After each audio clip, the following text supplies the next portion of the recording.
හරි ළමයි. එතකොට අද අපි කතා කරන්න යන්නේ අපේ ව්‍යාපාර අධ්‍යයනයේ විෂයේ තියෙන මොන පාඩමද? දෙවෙනි පාඩම. කීවෙනි පාඩමද? දෙවෙනි පාඩම. අපි පළවෙනි පාඩම ඉවර කරා සාර්ථකව. ඉතින් අපි දෙවෙනි පාඩම මක්කලින් පාඩමට ගියාම දෙවෙනි පාඩම තමයි නම ව්‍යාපාර සමාජ වගකීම් හා ව්‍යාපාර ආචාරණ ධර්ම කියලා කියන්නේ. ඒ වගේම තමයි මේ පාඩම තමයි අපේ සිලබස් එක පුරාවටම තියෙන චූටිම පාඩම. හරිද? මේකේ මාතෘකා 3යි අපිට කතා කරන්න තියෙන්නේ. ප්‍රධාන මාතෘකා 3යි. ඒ වගේම තමයි මේකෙන් සාමාන්‍ය ප්‍රශ්න අහනවා මේ පාඩම ඉතා ව්‍යාපාර කියන්නේ දැන් මේ ව්‍යාපාර අධ්‍යයනයේ විෂය ඉගෙන ගන්න අපි මොනවාද? ව්‍යාපාරයක් කරගෙන යන්නනේ. තේරුණා? එතකොට ව්‍යාපාරයක් කරගෙන යන්න වෙන නිසා මෙන්න මේ පාඩම ඇත්තටම අපිට ගොඩක් වටිනවා. ඉතින් අපි දැන් මුලින්ම පළවෙනි පාඩමට යම් ප්‍රවේශයක් වෙමු. ඉතින් මේ ව්‍යාපාර සමාජ වගකීම් හා ව්‍යාපාර ආචාර ධර්ම අපිට මුලින්ම කතා කරන්න තියෙන්නේ මෙන්න මේ කිව්ව ව්‍යාපාර සමාජ වගකීම් කියන දේ සම්බන්ධව. මොනවාද ළමයි මේ සමාජ වගකීමක් කියලා කියන්නේ ව්‍යාපාරවල? ඒ කියන්නේ මෙන්න මෙහෙම දෙයක්. දැන් අතීතයේදී ඒ කාලෙදී අතීතයේදී නෙමෙයි. දැන් බලන්නකෝ ලෝකේ ව්‍යාපාර භාණ්ඩ විකුණනය පාරිභෝගික ගන්න භාණ්ඩ විකුණලා සල්ලි ලබා ගන්න එක විතරමද කරන්නේ අද ලෝකේ ව්‍යාපාර? නිෂ්පාදිත විකුණලා එයාලගෙන් සල්ලි ලබාගෙන ලාභ ලබන එක විතරද කරන්නේ? දැන් ගත්ත ව්‍යාපාර නෑ. එයාලා මොනවාද? එයාලා විවිධාකාරයේ දේවල් කරනවා. උදාහරණයක් විදියට මේ දවස්වල ගත්තම බලන්නකො මේ දවස්වල ගම් වතුරනේ. ගම් වතුර ඇවිල්ලා පුරා කට්ටිය ආපදා තත්ත්වයකට ලක් වුණා. ඉතින් අද බලන්නකො දැන් වෙද්දි මොනවාද? හිරු එක ගන්නකො. හිරු ව්‍යාපාරේ. ඉතින් එයාලා මොනවද කරන්නේ? හිරු සහන යාත්‍රා කියලා විවිධාකාරයේ සහනාධාර සැපීමේ ව්‍යාපාරයක් කරගෙන යනවා. මේ වැඩ කටයුතු කරගෙන යනවා. ඒ වගේම තමයි සිරස ගන්නකො. සිරසෙන් කරනවා ගම්මැද්ද කියලා ව්‍යාපෘතියක්. ඒ වගේම තමයි තව ඔය මැලිබන් වලින් වන්නොත් ඔය එක එක ආකාරයේ විදිහට එක එක ව්‍යාපාරයන් පුද්දලින් මේ දවස්වල මොනවාද? විවිධාකාරයේ දේවල් සමාජයට දෙනවා. හරිද? මේ සමාජ වගකීම් කියන්නේ ඔන්න ඔය වගේ ව්‍යාපාර විසින් සමාජයට දෙන දෙයක්. ඒ කිව්වේ මේ සමාජ වගකීමක් කියලා කියන්නේ ළමයි. ඔයාලට මතකද මම පළවෙනි පාඩමේදී කතා කරා අපි ගැන උනන්දු වෙන කට්ටියක් හිටියා. අපි ගැන නම් උදව් වෙන්නේ උනන්දු වෙන්නේ. ඔයාලා ගන්නකො ළමයි. ඔයාලා ගැන උනන්දු වෙන්නේ කවුද? ගුරුවරු, දෙමව්පියන්, තවත් ඔයාලගේ යහළුවෝ එළියන්. කවුද? ඥාති ඔන්න ඔය වගේ කට්ටිය. ඒ වගේම තමයි ව්‍යාපාරවලට හිටියා. ව්‍යාපාරවලට හිටියේ කවුද? ව්‍යාපාරවලටත් හිටියා එහෙම උනන්දු වෙන සෙට් එකක්. කවුද? අයිතිකරුවෝ හිටියා. කවුද? සේවකයෝ හිටියා. සේවකයෝ ගනුදෙනුකරුවෝ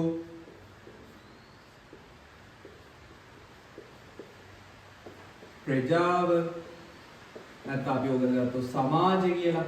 සමාජය ඔන්න ඔය වගේ විවිධාකාරයේ කට්ටිය හිටියා. මීට වඩා කව කට්ටිය හිටියා. මම ගත්ත මේ ප්‍රධාන 4 දෙනෙක් වගේ. ඔන්න ඔය වගේ අපිට ව්‍යාපාර ගැන උනන්දුවක් දක්වන පාර්ශවයන් හිටියා. එයාලට අපි සරලව නමක් කිව්වා ඇල්මක් දක්වන පාර්ශව කියලා.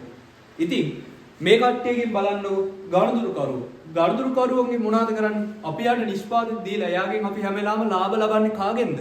ගනුදෙනුකරුවන්ගෙන්. හරි? ගනුදෙනුකරුවන්ගෙන් ලාභ ලබනවා. අපි මේ සමාජ වගකීම් සංකල්පෙදි කියන්නේ ඒ ලාභ ලබනවා වගේම තමයි. අපි යාළගෙන් ලාභය විතරක් අරගෙන නෙමෙයි අපිත් යාළට දෙයක් කරන්න ඕනි. යාළගෙන් දෙයක් අපිට ලැබෙනවා වගේම අපිත් යාළට යමක් දෙන්න ඕනි කියන සංකල්පය තමයි මේ සමාජ වගකීම කියලා කියන්නේ. ඒ කිව්වේ සරලව ළමයි ගනුදෙනුකරුවන්ට අපි භාණ්ඩ විකුණලා එයාගෙන් ලාභ ගන්නවා. ඒ වගේම තමයි සේවකයන්ගෙන් මොනවාද? අපි අපේ ව්‍යාපාරයට වැඩ ගන්නවා. අයිතිකරුගෙන් මොනවාද කරන්නේ? අපේ ව්‍යාපාරය කරගෙන යන්න අවශ්‍ය ප්‍රාර්ථනය ගන්නවා. හරි? ඔන්න ඔය වගේ දේවල් අපේ ව්‍යාපාරයට මෙන්න මේ කට්ටියකින් අපි ලබා ගන්නවා. ඒ හින්දා මොකද්ද මේ සමාජ වගකීම් කියන සංකල්පයෙන් කියන්නේ? එහෙම ලබා ගන්නවා වගේම අපේ ව්‍යාපාරයටත් වගකීමක් තියෙනවා. ඒ ලබාගත් දේ වෙනුවෙන් යන්තාක් මොනාම හරි දෙයක් එයාලට දෙන්න ඕනි. අන්න ඕකයි සමාජ වගකීමක් කියලා කියන්නේ. සරලව ඔළුවට දාගන්න. සරලව මම පැහැදිලි කරා. මේ ඉන්නේ කවුද? මේ ඉන්නේ ළමයි ඇල්මක් දක්වන පාර්ශවයන්. ඒ ඇල්මක් දක්වන පාර්ශවයන්ගෙන් අපි ව්‍යාපාරයට යමක් ලබා ගන්නවානේ. ඉතින් ඒ ලබා ගන්න දෙයට අපිත් කළගුණ සැලකීමක් ලෙස මොනවාද? යම් දෙයක් එයාලට දෙන්න ඕනේ. අන්න ඔය ඇල්මක් දක්වන පාර්ශවයන්ට අප විසින් ලබා දිය යුතු දෙයක් තමයි මේ සමාජ වගකීමක් කියන්නේ. ඒතකොට නූතන ලෝකයේ ව්‍යාපාර කරගෙන යද්දී මේ සමාජ වගකීම් කියන දේ ගොඩක්ම බලපානවා ළමයි. හරිද? ඉතින් මේ සමාජ වගකීම කියන දේ සරලව පැහැදිලි නේද? මේ ඇල්මක් දක්වන පාර්ශවයන්ට කිසියම් මොහොතයක් අපි කරන්න ඕනිය. ලබා දෙන ව්‍යාපාරයේ විසින් ඇල්මක් දක්වන පාර්ශවයන්ට මොනවා මොහොතයක් එයාලගෙන් ලබා ගන්න දේ වෙනුවෙන් අපි කිසියම් දෙයක් ලබා දෙන එකට තමයි සමාජ වගකීමක් කියලා කියන්නේ. හරිද ළමයි? ඕකෙදී තව ගොඩක් කියන්නේ අපිට පාඩම් කරගන්න තියෙන නිර්වචනය තමයි මම දැන් මේ කියලා දෙන්න යන්නේ. සමාජ වගකීම කියන්නේ පොදු නිර්වචනය. පොදු නිර්වචනය තමයි මෙන්න ඉන්නවා කවුද? ව්‍යාපාරයේ.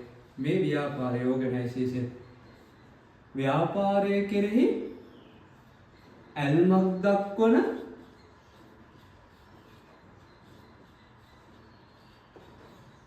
සියලුම පාර්ශවයන්ට උපරිම සාධාරණයක් නිකන් නෙමෙයි උපරිම සාධාරණයක්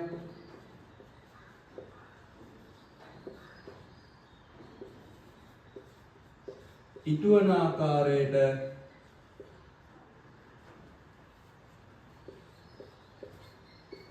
ව්‍යාපාර කටයුතු කිරීමයි.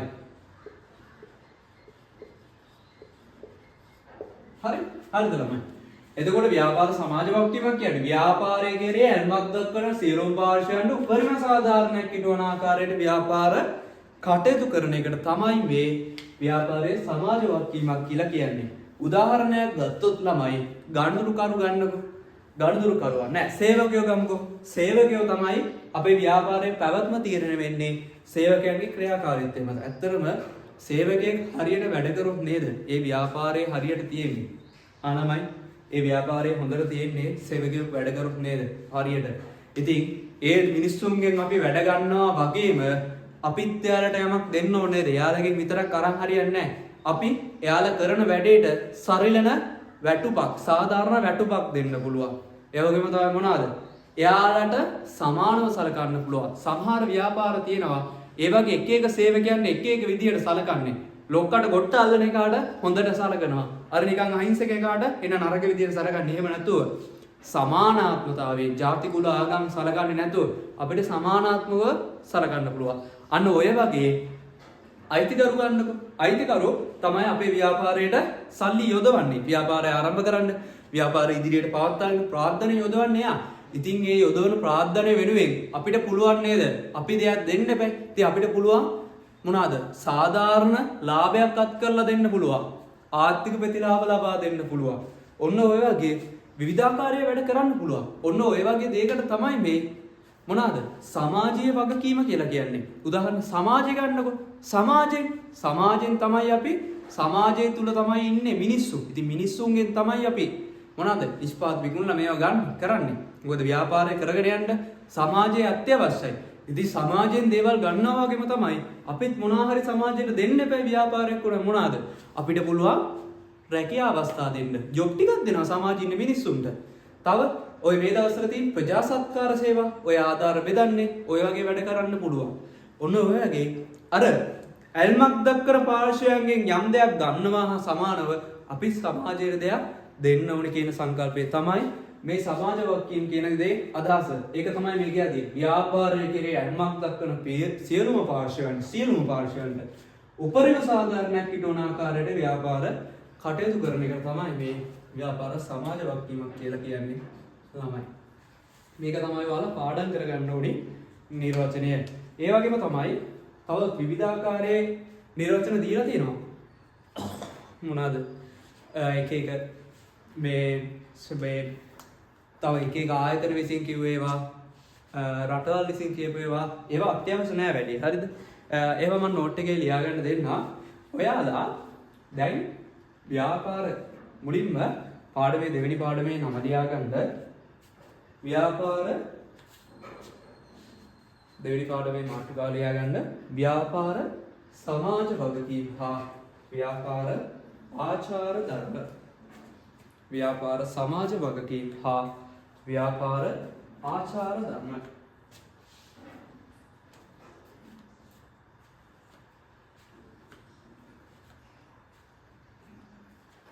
ඒකේ යටතේ ළමයි අලුත් මාතෘකාවක් ලියා ගන්න. ව්‍යාපාර සමාජීය වගකීම. ව්‍යාපාර සමාජීය වගකීම. ව්‍යාපාර සමාජ වගකීම. හරිද?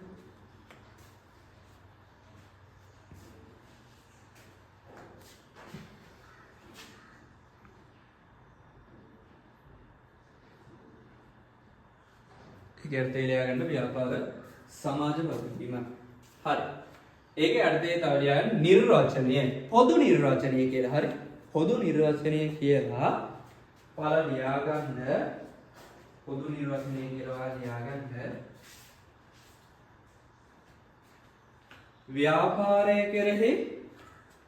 ව්‍යාපාරය කෙරෙහි ඇල්මක් දක්වන නැතහොත් උනන්දුවක් දක්වන ව්‍යාපාරය කෙරෙහි ඇල්මක් දක්වන නැතහොත් උනන්දුවක් දක්වන සියලුම පාර්ශවයන්ට ව්‍යාපාරය කෙරෙහි ඇල්මක් දක්වන නැතහොත් උනන්දුවක් දක්වන සියලුම පාර්ශවයන්ට උපරිම සාධාරණයක් ඉටුවන ආකාරයට ව්‍යාපාර වර්ග කිරීම. ඉටුවන ආකාරයට ව්‍යාපාර කටයුතු කිරීම ව්‍යාපාරයක සමාජීය වගකීමයි. ආයෙ පාරක් කියන්න. ව්‍යාපාරය කෙරෙහි අල්මක් දක්වන සියලුම පාර්ශවයන්ට උපරිම සාධාරණයක් ඉටුවන ආකාරයට ව්‍යාපාර කටයුතු කිරීම ව්‍යාපාරයේ සමාජීය වගකීමයි. හරියමයි. ඊට පස්සේ පිටුවක් තියන්න. හරි. ඔය දැන් ඔයාලා පළවෙනි පිටුව ගිහින් පටන් ගත්තේ. ඉතින් මේ පිටුවේ තව තියෙනවානේ පල්ලෙහාට මෙහෙම. එහෙම ලියලා මෙතන මාතෘකාව ලියුවා, මෙතන නිර්වචනය ලියුවානේ. ඉතින් මේ ටික තියන්න. හරි ළමයි. මේ ටික තියන්න. ඊට පස්සේ මොකද මේ ටික තියන්නේ අර එක එක ආයතන විසින් කියපු නිර්වචන ටිකක් තියෙනවා. ඒ ටික ලියා ගන්න. හරි. ඒක වැඩි අදාළත්වයක් නැහැ. කියවගෙන තියාගන්න. පාඩම් කරන්න ඕනේ මෙන්න මේ නිර්වචනය නමයි. මේකත් ඕනනම් ඔයාලා උතනින් දාගන්න පාඩම් කරන්න ලේසියෙන්. මම එහෙම පාඩම් කරන්න ලේසි වෙන විදිහට තමයි මේ නිර්වචන කඩ කඩ ලියන්නේ. එතකොට පාඩම් කරන්න ලේසි. මේ ව්‍යාපාරය කෙරෙහි ඇල්මක් දක්වන සියලු පාර්ශවයන්ට උපරිම සාධාරණයක් ඉටවන ආකාරයට ව්‍යාපාර කටයුතු කිරීම ව්‍යාපාරයේ සමාජ වගකීමයි. හරියමයි. දැන් යන්න අපි මේ සමාජ වගකීම් කියන දේ ඇති වෙන්නේ මෙහෙම. ඊළඟ මාතෘකාව තමයි ඊළඟ මාතෘකාව ලියා ගන්නකො. සමාජ වගකීම් සංකල්පය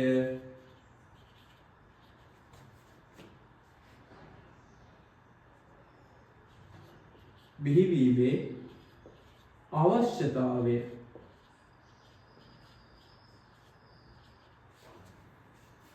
ඇයි ඇත්තටම මේ සමාජ වගකීම් කියන සංකල්පය ඇති වෙන්නේ? මෙහෙම දෙයක් හදාගත්තේ ඇයි? හේතුව තමයි ළමයි දැන් වර්තමානයේ ලෝකයේ තරගය ඉතාමත් වැඩි. ඉතින් ළමයි මේකෙදි දැන් තරගය ඉතාමත් වැඩි හින්දා අපි හැම වෙලාවෙම බලන්නේ මොකද්ද?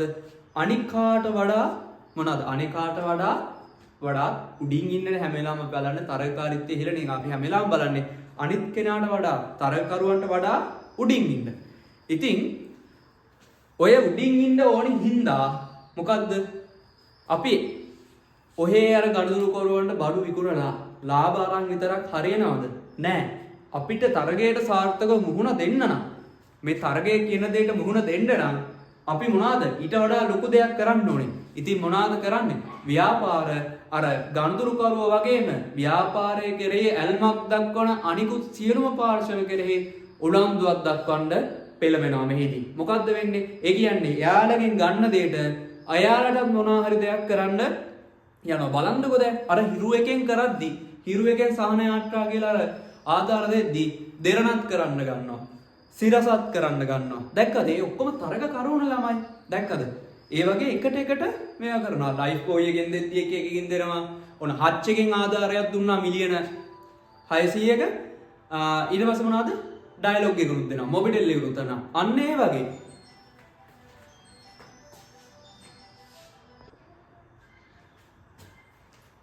හරි. දැන් කතා කරගෙන ඉන්නේ ව්‍යාපාර තරගයනේ. ඉතින් මේ ව්‍යාපාර තරගයේ හින්දා මොකද්ද වෙන්නේ?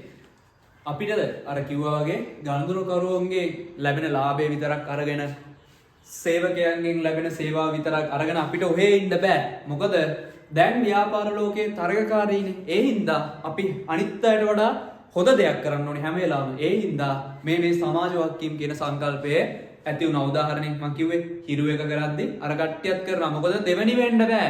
දෙවෙනි වුණොත් මේ ව්‍යාපාර ලෝකයේ තුල රැඳිලා ඉන්න බෑ. මේ තරගයට මුහුණ දෙන්න වෙනවා. ඉතින් ඒ හින්දා අපි මොනවාද? දැන් අර ව්‍යාපාරයේ අපි ගැන විතරක් හිතලා මදි. ව්‍යාපාරයේ තනි ගැන හිතලා මදි. අපි සමාජය ගැනත් හිතන්න ඕනේ.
අන්න ඒ වගේ මේ සමාජ වක්කීම් කියන දේ ඇති වෙන්න ප්‍රධානම හේතුවක් තමයි මොකක්ද? මම කිව්වා වගේ ව්‍යාපාර තරගය.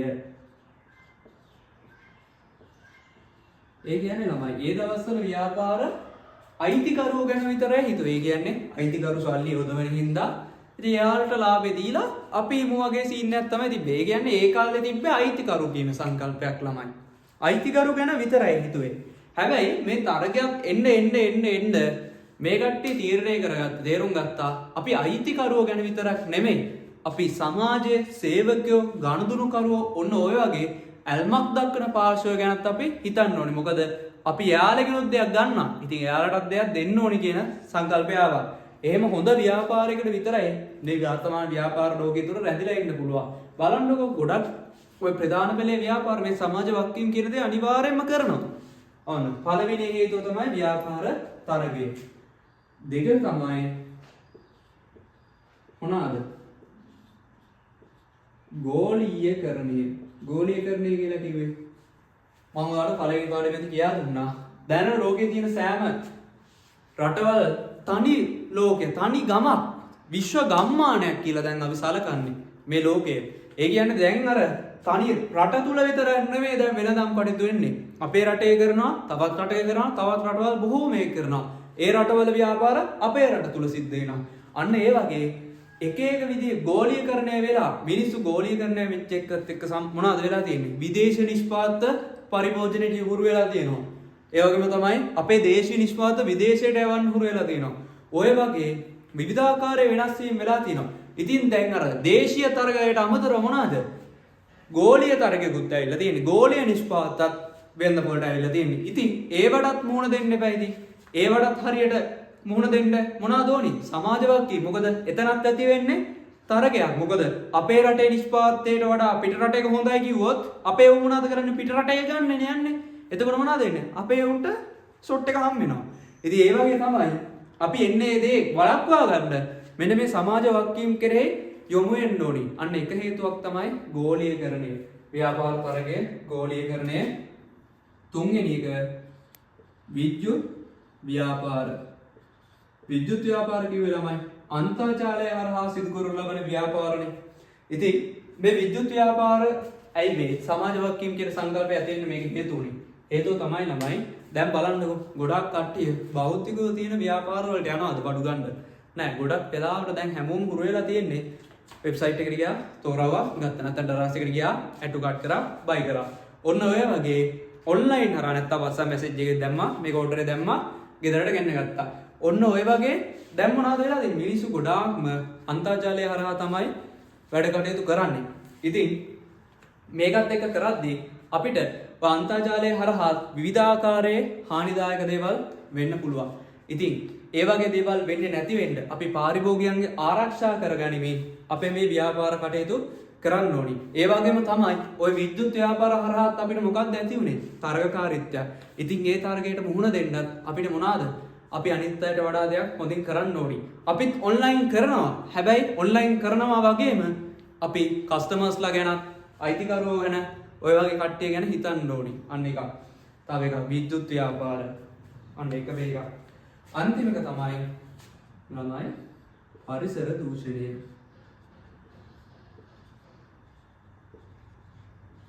පරිසර දූෂණය කිව්වේ ළමයි. පරිසර දූෂණය කිව්වේ අද ලෝකයේ බොහෝ ව්‍යාපාර කටයුතු හින්දා පරිසරයට සිදුවන හානි ගොඩාක්ම ඉහළ ගිහින් තියෙනවා. ගොඩක් කර්මාන්තශාලා එයාලගේ අපරාධය මොනවාද? ගංගාශ්‍රිතව දානවා. සමහරක් ව්‍යාපාර ගඟ ගොඩ කරලා බිල්ඩින් ගහනවා. ඉතින් මේ දවස්වල ගඟ කෙලවෙන්න හේතුව ගඟ කප බිල්ඩින් හදනවා බං. අන්න ඒව. හරි? ඒව තව වායු දූෂණය අර කර්මාන්තශාලා වලින් යන වායුව මොනවද වෙන්නේ? වායු දූෂණය වගේ දේවල් වෙනවා. ඔය වගේ හරහා මොනවද වෙන්නේ? අපේ පරිසරයේ දූෂණය වෙනවා. පරිසරය කොහෙද තියෙන්නේ? මේ සමාජය කියන දේ තුල. අපි කතා කරනවා මේ සමාජය කිව්වම ළමයි සමාජය කියන දේ කොටස් තුනකට බෙදෙනවා. සමාජය කියන දේ ළමයි කොටස් තුනයි. මොනවාද? ප්‍රජාව, පරිසරය, ආණ්ඩුව. එතකොට ළමයි මේ පරිසරය තුල නේද මේ ව්‍යාපාරය තියෙන්නේ. ඉතින් ළමයි ඔයාලා හිතන්නකෝ මේ පරිසරයේ දූෂණය වුණාම මොනවද වෙන්නේ? එන්න පරිසරය හානිදායක වෙලා අපි ව්‍යාපාර කොහෙද කරන්නේ? පරිසරයක් නැතුව. ව්‍යාපාරයක් කරගෙන යන්න පරිසරය අත්‍යවශ්‍යයි. ඉතින් අපි මේ පරිසරය රැක ගන්න ඕනි. ඒ හින්දා අපි මේ සමාජ වගකීම් කියන සංකල්පය කෙරේ යොමු වෙනවා. මොන එකක් තමයි පරිසර දූෂණය. එතකොට ළමයි මේ සමාජ වගකීම් කියන සංකල්පයේ බිහිවීම අවශ්‍ය වුණේ මෙන්න මේ හේතු සාධක නිසා. ව්‍යාපාර තරගය, ගෝලීකරණය, විද්‍යුත් ව්‍යාපාර, පරිසර දූෂණය. මම හිතනවා හොඳට පැහැදිලි ඇති කියලා. හරි. නෝට් එකක් දාගමු ළමයි.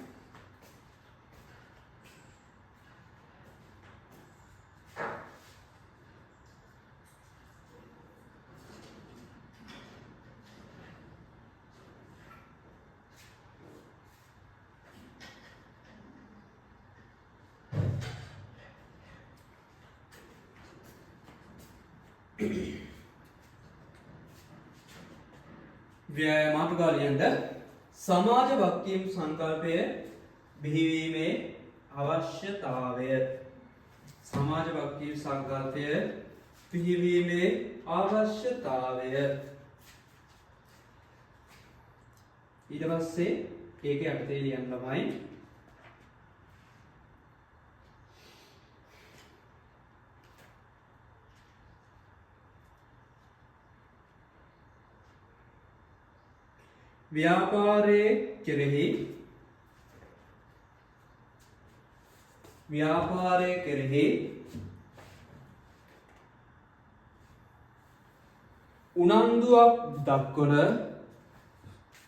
ව්‍යාපාරයේ කෙරෙහි උනන්දුවක් දක්වන පාර්ශවයන්ට හා ව්‍යාපාරය කෙරෙහි උනන්දුවක් දක්වන පාර්ශවයන්ට හා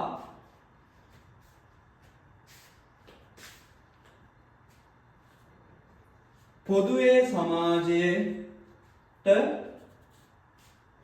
ව්‍යාපාරය කෙරේ උනන්දුවක් දක්වන පාර්ශවයන්ට හා පොදුවේ සමාජයට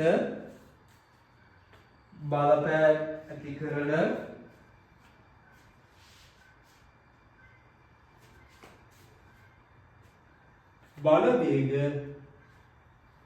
බලවේග කිහිපයක් පොදුවේ සමාජයට බලපෑම් ඇති කරන බලවේග කිහිපයක්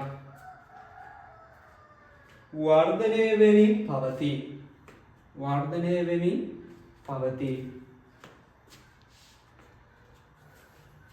ඒ හතර තමයි මේ දින මේ හතර ලියාගන්න. ව්‍යාපාර තරගය, ගෝලීකරණය, විද්‍යුත් ව්‍යාපාර, පරිසර දූෂණය.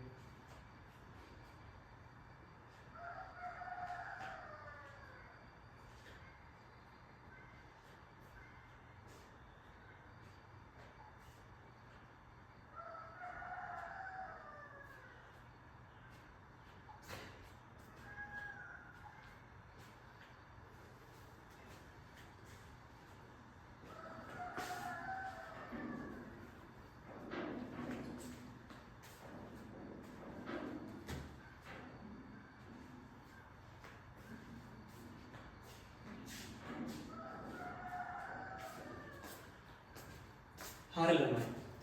එහෙනම් දැන් අපි කතා කරමු අපේ ඊළඟ මාතෘකාව.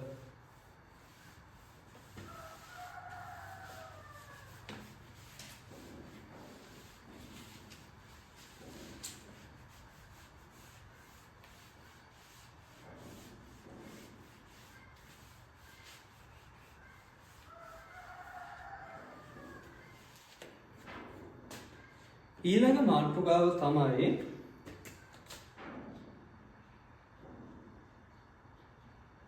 ව්‍යාපාර විසින් සමාජ වගකීම්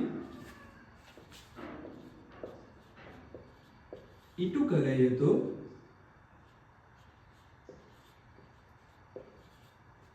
පාර්ශව. මේ ව්‍යාපාරයක් වුණාම මේ සමාජ වගකීම් ඉටු කරන්න ඕනේ පාර්ශව කියලා කතා කරද්දී මම ඔයාලට කලින් කිව්වනේ ඇල්මක් දක්වන පාර්ශව කියලා. ඒක හරි. මේ ඇල්මක් දක්වන පාර්ශව වලින් ළමයි අපි ප්‍රධාන පාර්ශව 4කට සමාජ වගකීම් ඉටු කරන විදිය මෙතනදී කතා කරනවා. ප්‍රධාන පාර්ශව 4යි.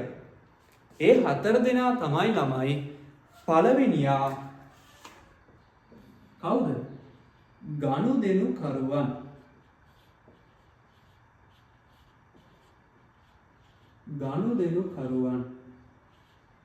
කවුද මේ ගනුදෙනුකරුවන් කියන්නේ? ඒක දන්නවනේ කවුද ගනුදෙනුකරුවෝ කියන්නේ? අපි භාණ්ඩා සේවා මිලදී ගන්න පාර්ශ්වය. ඉතින් ගනුදෙනුකරුවාගෙන් අපි මොනවද කරන්නේ? යාළුවට නිෂ්පාදක විකුණලා අපි යාළුවගෙන් ලාභ ලබා ගන්නවා අපේ ව්‍යාපාරය කරගෙන යන්න. ඉතින් ඒ ගන්න දේ වෙනුවෙන් අපි යාළුවට දෙයක් දෙන්න ඕනි කියලා කිව්වේ මේ සමාජ වගකීම් සංකල්පයේදී. ඉතින් අපිට මොනවාද යාළුවට දෙන්න පුළුවන් ළමයි? අපිට පුළුවන් ළමයි එයාලගෙන් අපි ගන්න ලාභයට එයාලගෙන් අපි සල්ලි ගන්නවානේ. ඉතින් අපිට ඒ ගන්න වටිනාකමට මොනවාද? සරිලන සාධාරණ වටිනාකමක් අපිට ඒ නිෂ්පාදනය අය කරන්න බෑ. අපිට සාධාරණ මිලට එයාලට බඩු ටික විකුණන්න බැරිද? පුළුවන්. අන්න අපෙන් දෙන්න පුළුවන් දෙයක් සාධාරණ වීම. අන්න එක සාධාරණ වීම.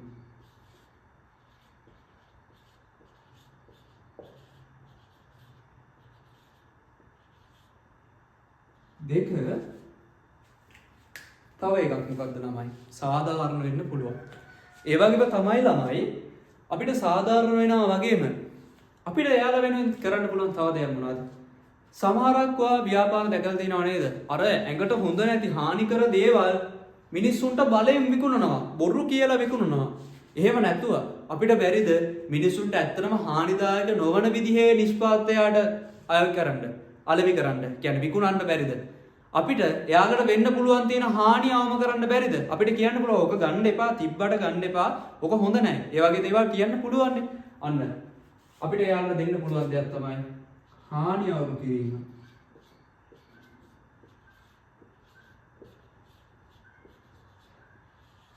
ඊපස්සේ 3 තමයි ළමයි වල දන්නවද පාරිභෝගිකයෙක් විදිහට අපිට මොනවාම හරි දෙයක් ගන්න යද්දී අපිට තියෙනවා අයිතිවාසිකම් ටික. ගනුදෙනුකරුවන්ට තියෙනවා අයිතිවාසිකම්.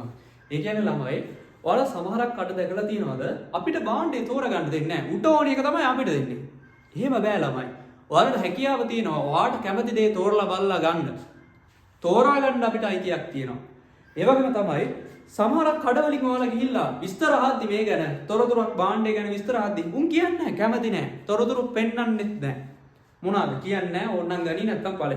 අන්න ඒ වගේ. එහෙම නෙමෙයි ළමයි. අපිට හැම දෙයක් ගැනම තොරතුරු දැනගන්න තියෙනවා.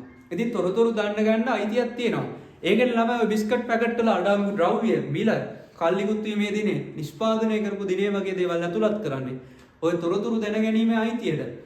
ඔන්න ඔය වගේ අර පාරිභෝගිකයන්ට වෙන්වෙච්ච අයිතිවාසිකම් ටිකක් තියෙනවා. ඒක අපි තුන්වෙනි පාඩමේදී කතා කරනවා.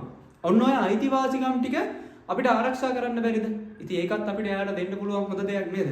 අන්න අයිතිවාසිකම් ආරක්ෂා කිරීම.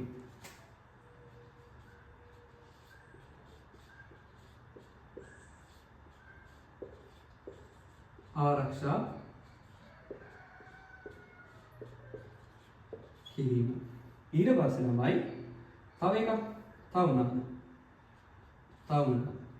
එකක් නිකන් නියමු අපිට පුළුවන් එයාට ගුණාත්මයෙන් ඉහළ නිෂ්පාදක සපයන්න.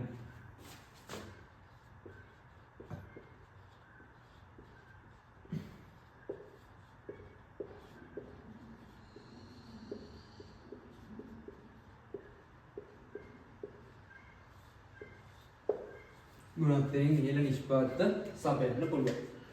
හරි. එතකොට ඔය කතා කරේ ගනුදෙනුකරුවන් ගැන. ඊට පස්සේ කිව්වන පාර්ශ්ව හතරක් ඉන්නවා කියලා අපි දෙවෙනි පාර්ශ්වය ගැන කතා කරනවා. දෙවෙනියා තමයි සේවකයන්.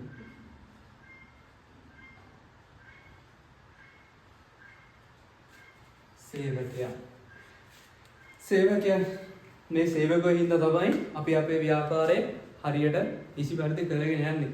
සේවකයා හරියට වැඩ කරොත් තමයි අපේ ව්‍යාපාරය හරියට වෙන්නේ. ඉතින් ওই සේවකයා අපිට ශ්‍රමයාගේ සපයනවා වගේම අපිටත් එයාලා වෙනුවෙන් දෙයක් කරන්න පුළුවන් දෙන්න එපා. මොනවාද අපිට එයාලා වෙනුවෙන් කරන්න පුළුවන්? අපිට බැරිද එක එක්කෙනාට එක එක විදියට සලකන්නේ නැතුව ලොක්කට ගොට්ට අල්ලන එකට හොඳට සලකනවා මොනක්වත් කියන්නේ නැති එකට එන අවුල් විදියට සලකනවා. එහෙම නෙමෙයි. අපිට හැමෝම මෙයා දෙමළ මෙයා මුස්ලිම් සිංහල කියලා සලකන්නේ නැතුව ජාති කුල ආගම නැතුව සමානව සලකන්න බැරිද? පුළුවන්.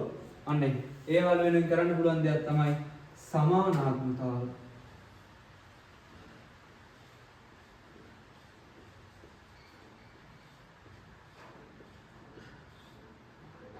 තව එකක් මොනවද?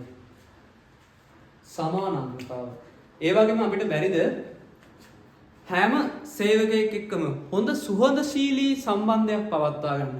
ඒක එයාලට හයියක් නේද? මොකද ලොක්ක මාත් එක්ක හරි හොඳයි. අන්න එහෙම කියද්දී ගතියක් තියනවා නේද? බොසා මාත් එක්ක හොඳයි. බොසා මාත් එක්ක ෆිට්. අන්න ඒ වගේ. ඒ වගේ අර මනා සේවක සම්බන්ධතාවයක් ඇති කරගන්න පුළුවන්. අන්න ඒකත් අපිට එයාලා වෙනුවෙන් කරන්න පුළුවන් දෙයක්. මනා සේවක සම්බන්ධතාව.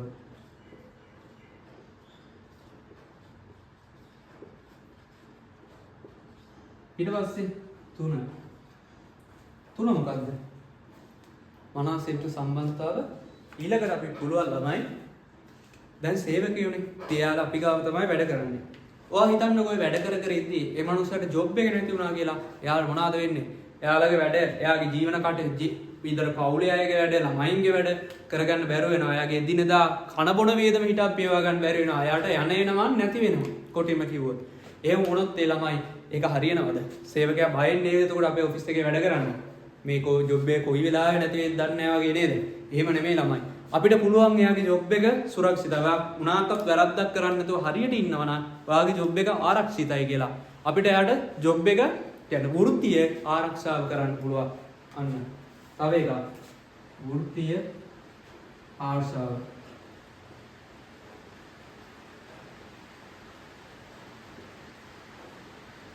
ඊට පස්සේ 4 මොනවාද?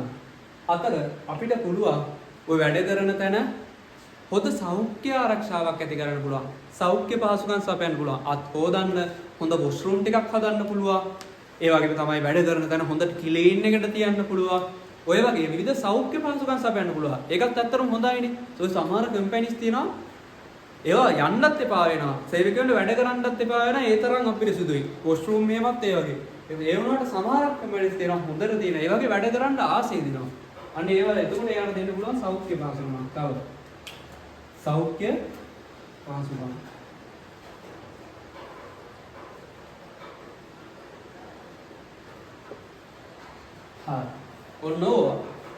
ඔන්න අපි පාර්ශ්වයන් දෙකක් ළමයි කතා කරලා ඉවරයි. හරිද? ඊළඟට අපි කතා කරන්න යන්නේ මොකද්ද? අපි තව පාර්ශ්වයන් දෙකක් තියෙනවා. ඊට කලින් ඕක ලියා ගන්න ළමයි. නැත්තම් බෝඩ් එකේ ඉඳන් මේ පැත්තේ හදන්න ගියොත් ආයෙ මට මේක පරකවන්න වෙනවා. මේ පොඩි කේස් එකක් එනවා. එහෙනම් ඕක ලියා ගමු. ලියා ගන්න ළමයි මාතෘකාව ව්‍යාපාර විසින් සමාජ වගකීම් ඉටු කළ යුතු පාර්ශව. ව්‍යාපාර විසින් සමාජ වගකීම් ඉටු කළ යුතු පාර්ශව.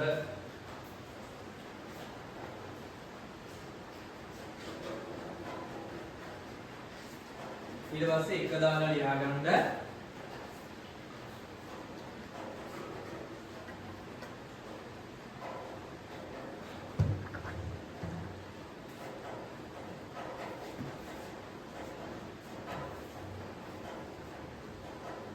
ගනුදෙනු කරුවන්.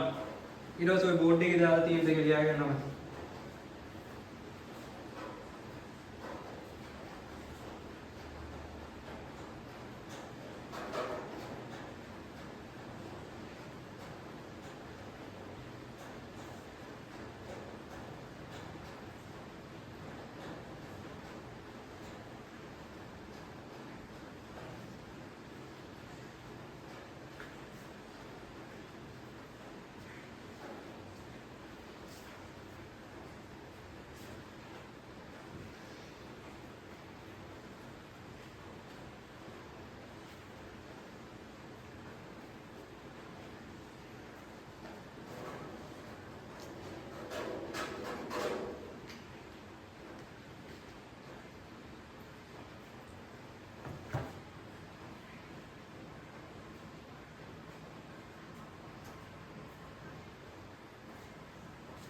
හරි ළමයි.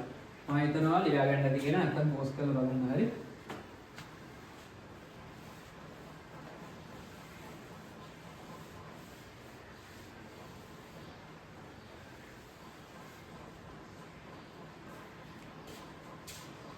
හරි. එතකොට මම කියවනේ පාර්ශ්ව හතරක් ඉන්නවා කියලා. දැන් අපි යන්නේ තුන්වෙනි පාර්ශ්වයේ තමයි අයිතිකරුවන්. අයිතිකරුවන්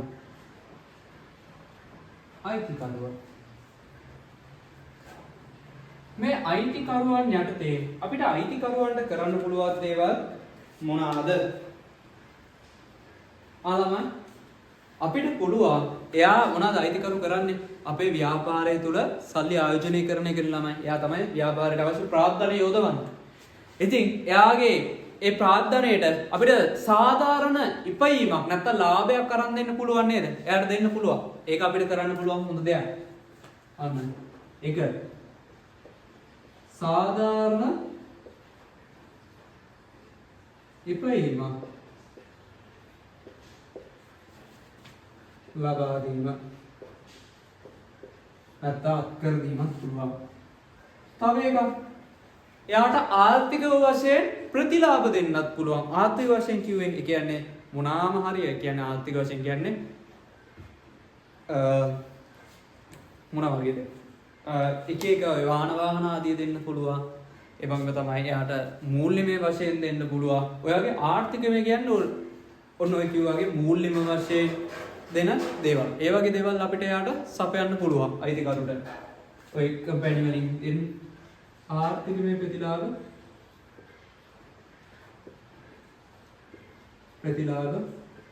අත්කර දීම. ආර්ථික ප්‍රතිලාභ අත්කර දීම කියන්නේ අපිට පුළුවන් ව්‍යාපාරයෙන් යාට වාහනයක් දෙන්න පුළුවන්. ඒ වගේම තමයි පැදගෙන ඉඳපන්. අන්න ඒ වගේ අයිතිකරුවට දෙන්න පුළුවන්. ඒ වගේ තමයි එයාගේ වියදම මාසෙට අදාළ වියදම පියවා දෙන්න පුළුවන්. සමහර කම්පැනිස් තියෙනවා පවුලේ වියදම ඒ කම්පැනි විසින් තමයි ගෙවන්නේ. සමහර වෙලාවට ළමයින්ට විවිධාකාරයේ ඉගෙනීමට අවශ්‍ය වැඩ කටයුතු වලට අවශ්‍ය සල්ලි දෙනවා. අන්න ඒ වගේ දේවල් කරන කම්පැනි. ඒවා තමයි ආර්ථික ප්‍රතිලාභ අත්කර දීම කියලා කියන්නේ. ඒ වගේම තමයි මොනවාද? තව දෙයක් පුළුවන්. මොකද්ද? තව අපේ ව්‍යාපාර කටයුතු කරගෙන යද්දී ළමයි ගොඩාක් ව්‍යාපාර වලට හොර වැඩ වෙනවනේ. ඉතින් හොර වැඩ ව්‍යාපාරෙ වෙද්දී අර අයිතිකරුන්ට ලැබෙන දේ නේද? අයිතිකරුගේ ව්‍යාපාරේ නේද කෙලවෙලා යන්නේ. එහෙම නැතුව අපිට අවංකව සාධාරණ කළමනාකරණය කටයුතු කරන්න බැරිද? පුළුවන්. අන්න ඒකත් කරන්න පුළුවන්. සාධාරණ හා අවංක ලෙස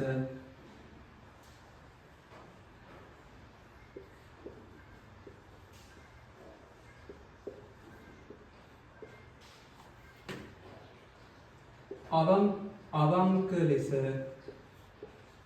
කළමනාකරණ කටයුතු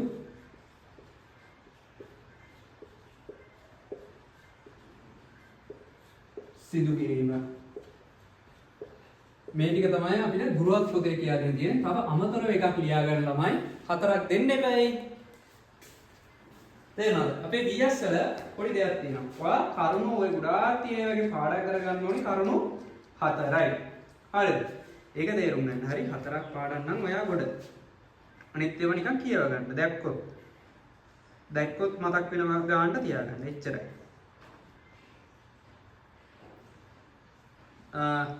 අතන අයිතිකරුන් ලියා ගමු අපි.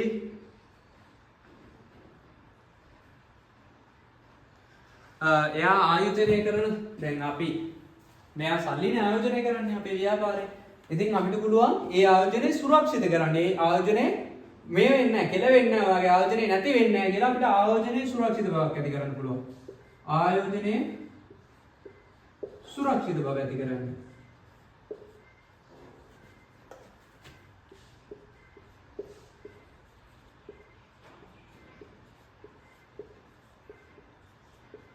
ඇති ඔය වගේ දේවල් කරන්න ආයෝජනයේ සුරක්ෂිත බව ඇති කරන්න පුළුවන්. ඒ කියන්නේ එයා දැන් අපේ ව්‍යාපාරයේ සල්ලි දැම්මනම් ඒ සල්ලි නැත වෙන්න තියෙන ඉඩකට අපිට ආවම කරන්න පුළුවන්, සුරක්ෂිත කරන්න පුළුවන්. ඒක තමයි ඒ කිව්වේ. අන්තිමට ළමයි කවුද? සමාජය. සමාජය දැන් මම කිව්වා පාර්ශ්ව තුනයි. සමාජය කියන දේ කොටස් සමාජය. සමාජය කියන දේ කොටස් තුනකට බෙදෙනවා කිව්වා. ගොඩාද? ප්‍රජාව, පරිසරය, ආණ්ඩුව. ඒකේදී අන්න ඒ වගේ තුනකට බෙදන්න පුළුවන්. ඉතින් අපිට මොනවද මේ සමාජයට කරන්න පුළුවන් දේවල්? සමාජයට ගෙනන්න පුළුවන් දේවල් තමයි අපිට මොනවද රස්සා දෙන්න පුළුවන්. රස්සා දෙන්න පුළුවන් අපි සමාජයට. ඒකෙන් අපිට දෙන්න පුළුවන් දෙයක් අන්න රැකියා නියුක්තියට දායක වීම.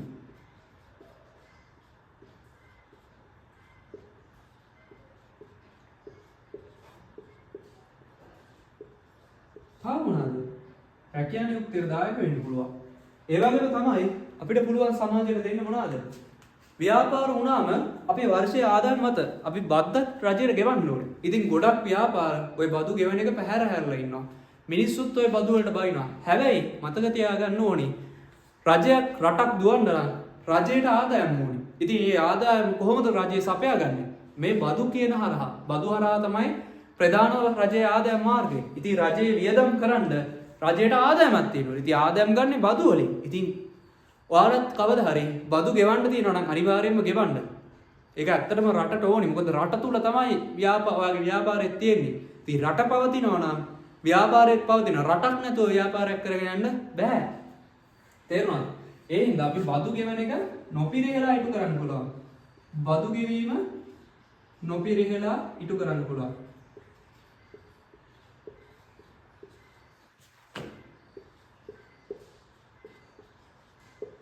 බදු ගෙවීම නොපිරිහෙලා ඉටු කිරීම.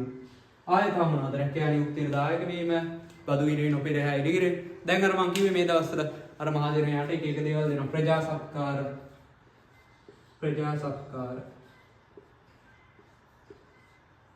ඒ වගේම තමයි තව අපිට පුළුවන් පරිසරයට හොඳ නිෂ්පාදිත. ඒවට කියනවා පරිසර හිතකාමී නිෂ්පාදිත වලට අපි නමක් කියනවා මොනවාද? හරිත නිෂ්පාදිත කියලා. පරිසරයට හානිදායක වන ආකාරය නැතුව පරිසර හානිය අවමන ආකාරයට නිෂ්පාදනය කරන නිෂ්පාදනය වලට කියනවා හරිත නිෂ්පාද. ඉතින් අපිට හරිත නිෂ්පාද බිහි කරන්න පුළුවන්. හරිත නිෂ්පාද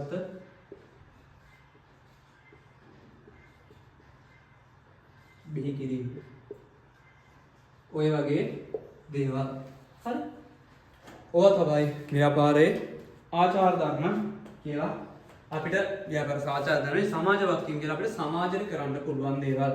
ඕකේ ළමයි ඔය අයිතිකරුවන්ගේ එක ලියා ගන්න. සමාජයකට 7ක් විතර තියෙනවා. ඒක මම කියන්නම්. අයිතිකරුවන්ගේ එක ලියා ගන්න.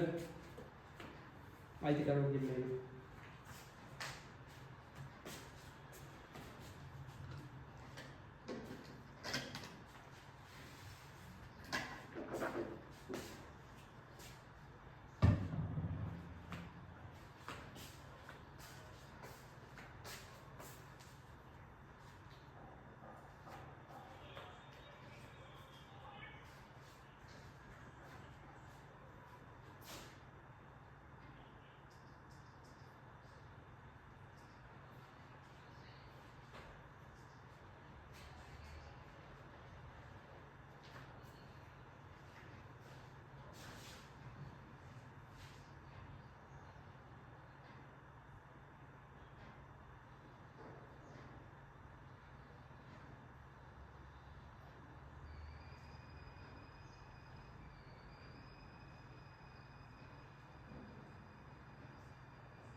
හරිනම් එතකොට සමාජය කියන කොටස ලියාගෙන ඒකට ලියන්න පාලා මෙන්න මේ ටික මම කියන්නම්. රැකියා නියුක්තියට දායක වීම. 1. රැකියා නියුක්තියට දායක වීම.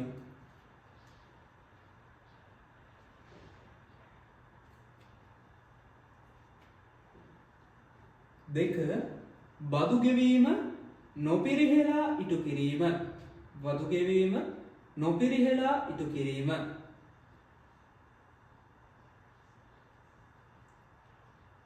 3. අපද්‍රව්‍ය කළමනාකරණය.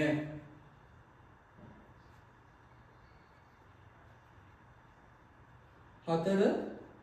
ප්‍රජා සත්කාර සේවා.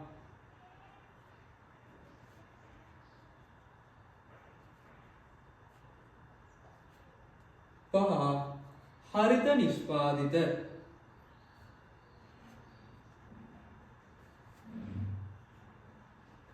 6. පරිසරහිතකාමී ලෙස කටයුතු කිරීම. ඔන්න ඔය ටික. හරි ළමයි. එතකොට දැන් අපි සමාජ වාක්‍යම් කියන දේ ඉටු කරන්න ඕනි පාර්ශව ගැන කතා කරා. එතකොට දැන් අපි යනවා ළමයි අපේ සමාජ වාක්‍යම් කියන මාතෘකාව ඉවර කරන්න. ඉතින් මේ ඉවර කරද්දී අපිට කතා කරන්න තියෙන්නේ මේ ව්‍යාපාරයක් විසින් මේ සමාජ වාක්‍යම් කියන දේ ඉටු කරොත් අපිට ලැබෙන්නේ මොන වගේ වාසියද? ව්‍යාපාරයකට ලැබෙන වාසි. මාතෘකාව ලියා ගන්න. සමාජ වගකීම් ඉටු කිරීමෙන් ව්‍යාපාරයකට ලැබෙන ප්‍රතිලාභ නැත්තම් ප්‍රතිලාභ කියන්නේ වාසි වලට කියන සමාන නමක වාසි කියලා පොඩ්ඩක් වෙනවත් ගන්න. පේනවා. හරි ළමයි. පළවෙනි ප්‍රතිලාභය මොනවද ළමයි මේ සමාජ වර්ගයේ මිටකොලොත් වෙන්නේ? දැන් ඔයා හිතන්නකො ළමයි. ගනුදෙනුකරුවන්ට අපි සාධාරණ මිලට හොඳ ගුණාත්මකයෙන් යුක්ත භාණ්ඩ හා සේවා අපිට එයාට දෙන්න පුළුවන්. අන්න එයාලගෙන් ගන්න දේ වෙනුවෙන් අපි එයාට දෙයක් දෙනවා. ඉතින් එතකොට මොනවද වෙන්නේ? එයාලගේ මනස තුළ චිත්‍රයක් ඇඳෙනවා. මොනවා කියලාද? මේ ව්‍යාපාරය අපි ගැන හිතනවා. හොඳ ක්වොලිටි බඩු අපිට අඩුවටක් දෙනවා. ඉතින් අපි මේ ව්‍යාපාරයෙන්ම බඩු ටික ගන්න ඕනි. ඉතින් එයාලා දිගින් දිගටම අපේ ව්‍යාපාරයෙන් බඩු ගද්දි මොකද්ද වෙන්නේ ළමයි? අපේ ආදායම ඉහළ යනවා. අපේ විකුණුම ඉහළ ගිහිල්ලා ආදායම ඉහළ ගිහිල්ලා ලාභය වර්ධනය වෙනවා. ඒ හින්දා මොනවද වෙන්නේ? අපිට අපේ ව්‍යාපාරය වෙළඳපොළ තුල පවත්වාගෙන යන්න පුළුවන් වෙනවා. අපි ව්‍යාපාරයේ පැවැත්ම තහවුරු වෙනවා. අන්න වාසිය මොනවාද? ව්‍යාපාරයේ පැවැත්ම තහවුරු වීම.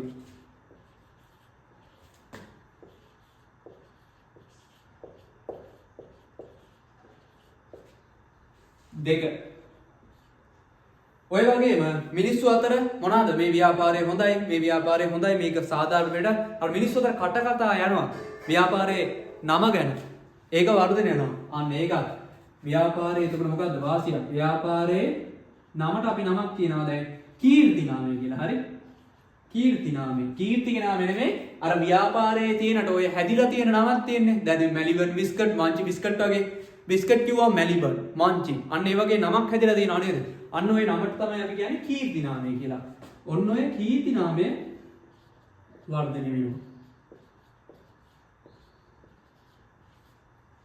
ඒ වගේම තමයි තව මොනවාද? ඕම කතා වෙද්දී ඕම කතා වෙන්නේ ඇයි? මිනිස්සුන්ට අපේ ව්‍යාපාරය ගැන ගනුදෙනුකරුවන්ට අපේ ව්‍යාපාරය ගැන විශ්වාසනීයත්වයේ තහවුරු වෙලා. ඉතින් මේ සමාජ වාක්‍යය මිටු කරා මොනවද වෙන්නේ? ව්‍යාපාරය පිළිබඳ විශ්වාසනීයත්වයේ තහවුරු වෙනවා. අන්න වාසියක්.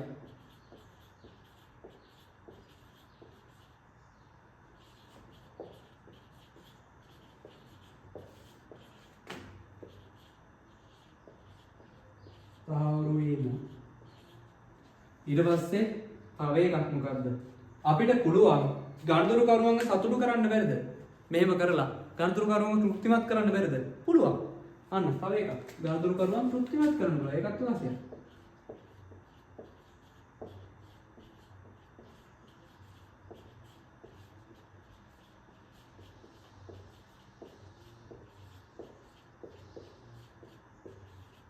ඔන්න ලේසි හතරක් මම කියාවේ. ව්‍යාපාරේ පැවැත්ම තහවුරු වෙනවා. ව්‍යාපාරයේ ප්‍රතිරූපේ නැත්තම් කීර්ති නාමය වර්ධනය වෙනවා. මේ කීර්ති නාමයට අපි කියන්න පුළුවන් ප්‍රතිරූපේ කියලා ඇලෙරක් ගහලා මෙතනින් ප්‍රතිරූපේ කියලාත් පුළුවන්. හරි.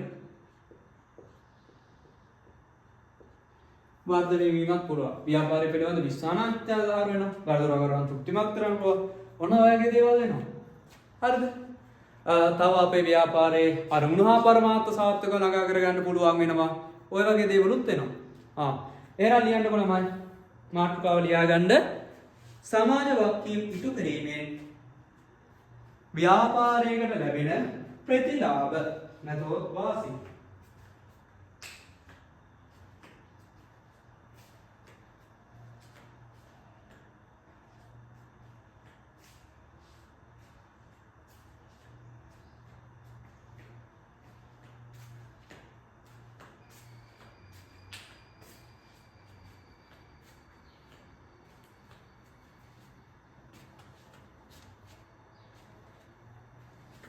ප්‍රතිලාභ නැතහොත් වාසි. පළවෙනි එක ව්‍යාපාරයේ පැවැත්ම තහවුරු වීම. ව්‍යාපාරයේ පැවැත්ම තහවුරු වීම. ව්‍යාපාරයේ පැවැත්ම තහවුරු වීම.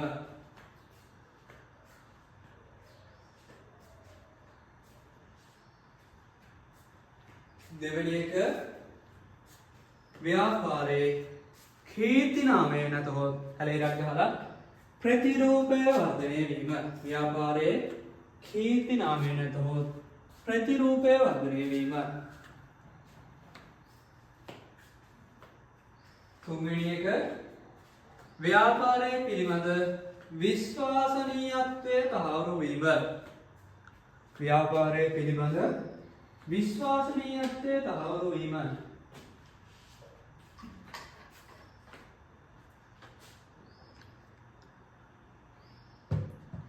හතරවෙනි එක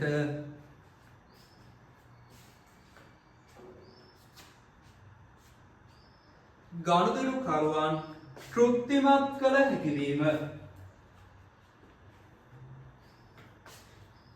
ගනුදෙනුකරුවන් තෘප්තිමත් කළ හැකි වීම.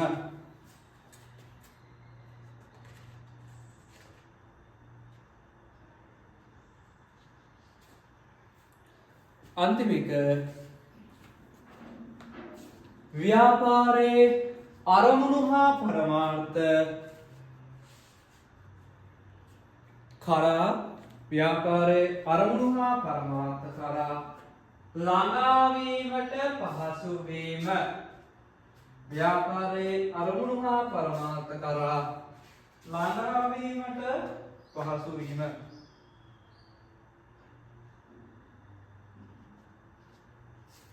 ව්‍යාපාරයේ අරමුණු හා පරමාර්ථ කරා ළඟාවීමට පහසු වීම. ඔන්න ඔච්චරයි ළමයි.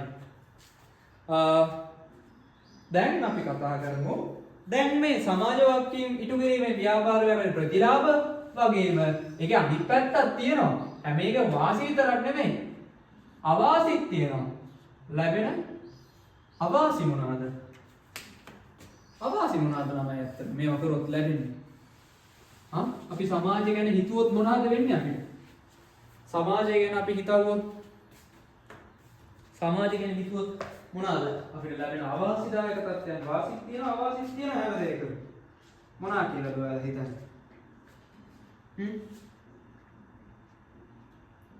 අදහසක් තියෙන පද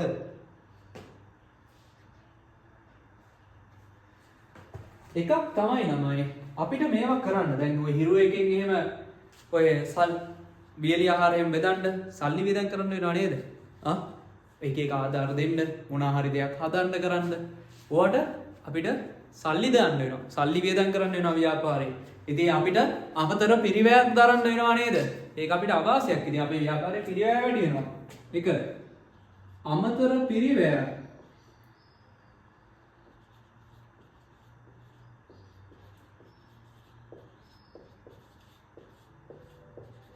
සිදුවීම. තව මොකක්ද? අමතර පිරිවැයක් දරන සිදුවීම පිටට එක්කද?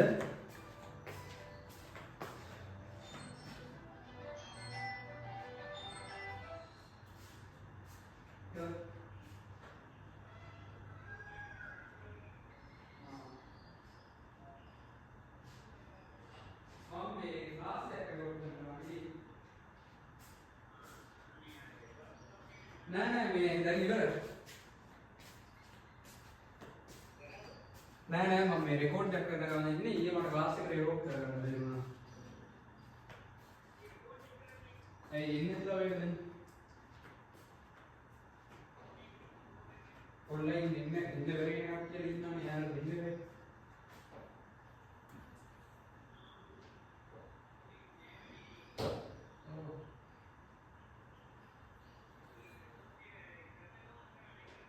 නෑ මට ඒක අමුතු මොන රෙකෝඩ් ඕන කරලා.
හරි ළමයි.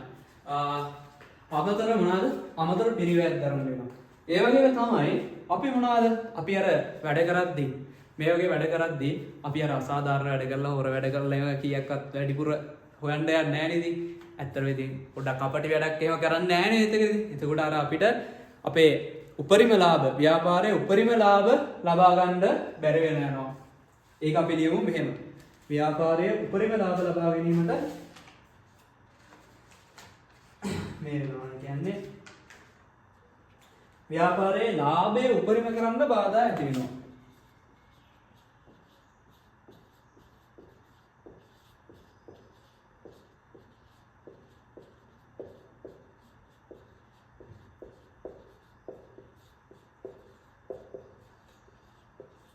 ලාභය උපරිම කිරීමට බාධා ඇති වෙනවා.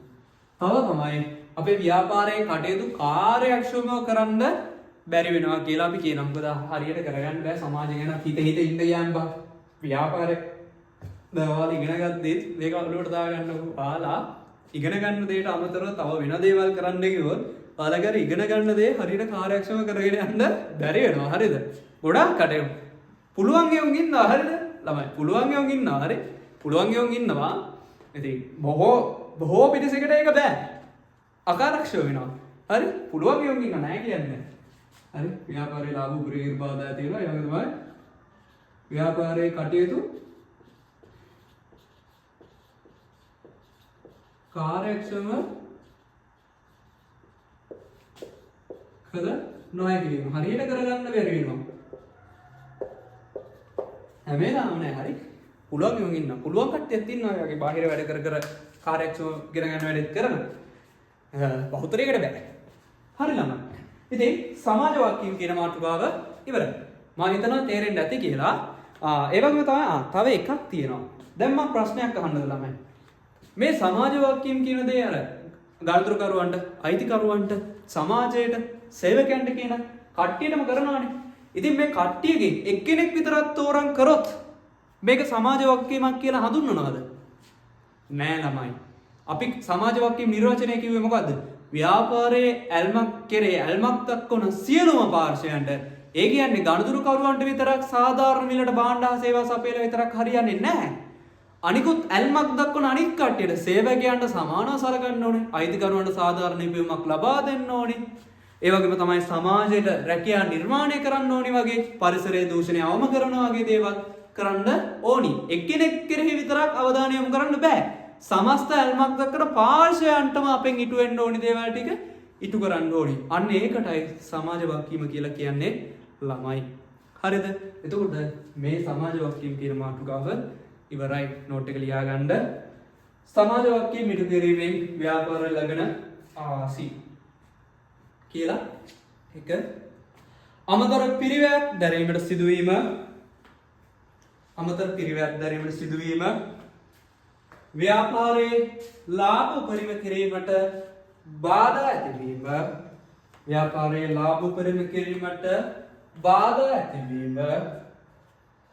ව්‍යාපාරයේ කටයුතු කාර්යක්ෂම කළ නොහැකි